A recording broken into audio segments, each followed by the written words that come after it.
are testing another chassis harness. This is an E36 chassis harness for a Coupe, and it is number 146. Pretty dope, pretty dope. So we're going to start off by testing all of the battery powers. Awesome. Battery powers always have power. They're for radio memories to hold your stations, or maybe you have ECU that needs to see battery power, whatever the case. So that's almost it. We don't have many because a lot of the options this customer chose are plug and play. So what we have here is we have the factory ignition switch, we have the factory blinker and high beam stalk, we have the factory cluster, we have the factory headlight switch, which this customer is also retaining the function for their OEM fog light to activate this adder relay here.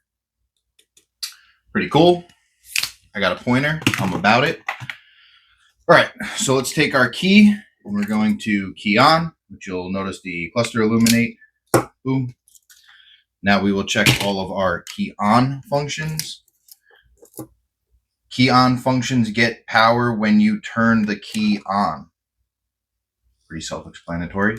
If you have any questions about the harnesses, hit us up. Multitasking. I can only multitask so many things before I overload. I can only do look at the meter, talk, check what I'm doing, look through the camera to make sure it's all on view. A little tricky. Maybe one day we'll have a media team. I got that big table. I just got to figure out how to use it a little better. So sick. Everything is good. All the battery powers. So this customer has gauges in 2 locations. So this would be for the center of the dash. This is labeled BB. And then they also have gauges above this vent. So I assume there's a gauge right here somewhere. So when there's a gauge here, what we do is we pull the wiring back into the harness and then leave it longer than what's needed.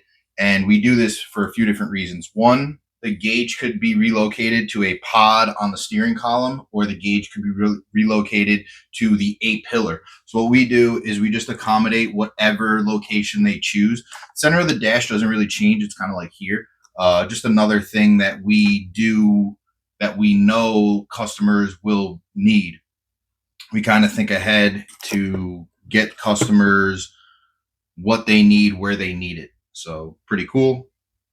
All right, so let's go with start. Let's get that out of the way. So this is an X20 OBD2. I can go over here. Sick. Need my pen. This pen is awesome and very handy. All right, sick.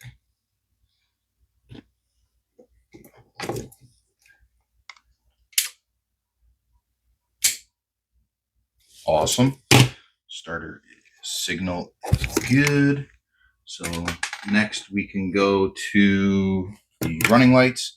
So running lights on. See the cluster illuminate, license plate lights illuminate, corner lights illuminate, and we are now wiring in an extra flying lead on each side for the E36 fronts. We did it to the E46 and it was pretty good. Worked out great for halos. Awesome. And then we have a couple extra circuits for running lights. We have it in our inputs and outputs. Here it is. We have it in the digital dash. And we have it in this digital dash merger as well. And then everything has a Deutsch disconnect to make the installation as easy as possible for you guys. Cool. So next we will test the headlights. Headlights illuminate. We don't have a digital dash, so we don't have anything else to check for that. So that's cool. Just double checking. Turn all that off. Now the adder relay off the OEM fog button, this customer stated they will be using it for underglow. So what we did is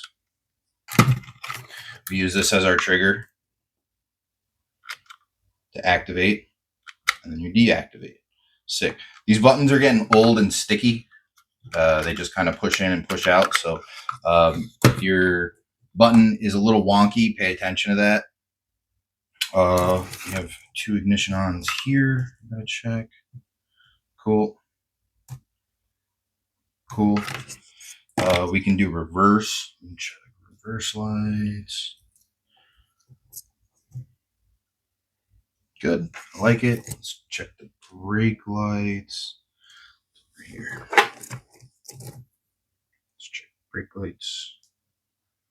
This one's always bad. I should make a video doing the fix for this. There it is. Cool. So reverse brake lights. We can do.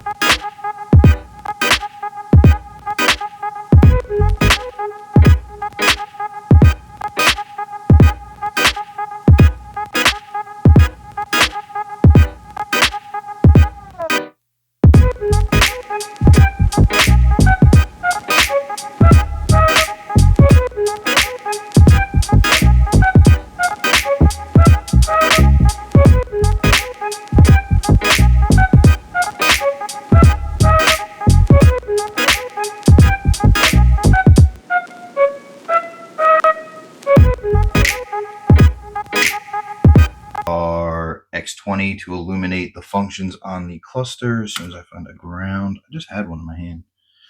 Here we go. Cool. So this is an OBD2 X20 pinout. So the check engine light is out of the harness. There we go. You can see it. Check engine light. Cool. I believe this is the low battery, and then the alternator light.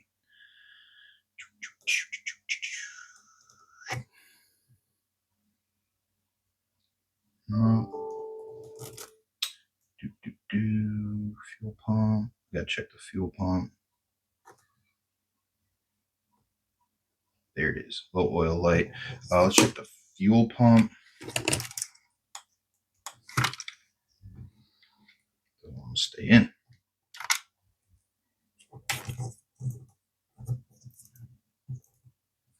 Cool. Oh.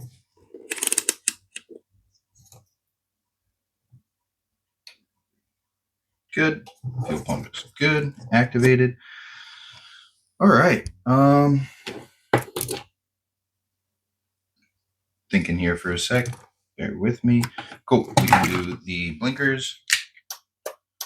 Awesome. You see it illuminate on the cluster. Same as over here. The other side. Sweet. Do high beams. The high beams, you can also see it illuminate on the cluster. So that's good. Got the old. That's good. Let's see, hazards.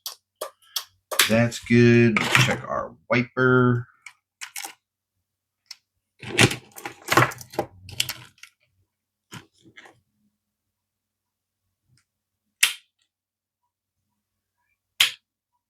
That is exactly what we want to see. On and off. That is important. I think that's pretty much it. That's a wrap. This one was not too many flying leads. Everything was a more OEM option. So pretty cool.